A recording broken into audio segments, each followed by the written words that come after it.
Шайлоо участкалары ачылгандан кийин 4 сааттын аралыгында Бирдиктүү шайлоо округу боюнча 339.785 жаран добуш берди.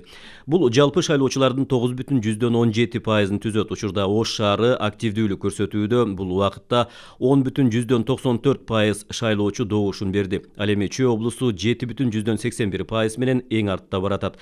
Бир мандаттуу округ боюнча 329.965 кыргызстандык же жалпы шайлоочулардын 9,12% катышты.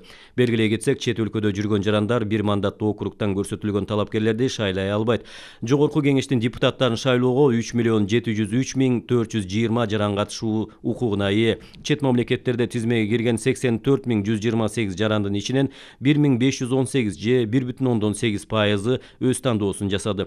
Бул ирет парламенттик шайлоо аралаш системасы менен өтүп, 90 талапкерге мандат берилет. 54 депутат партиялык тизме, 36сы бир мандаттуу округ аркылуу тандалмак.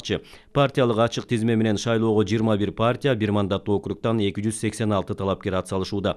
Бүгүн эртең мененки саат 8-де 2494 шайлоо участкасы ачылды. Анын ичинде 59 шайлоо тилкеси чет мамлекетте жүргөн кыргызстандыктарды тейлөөдө.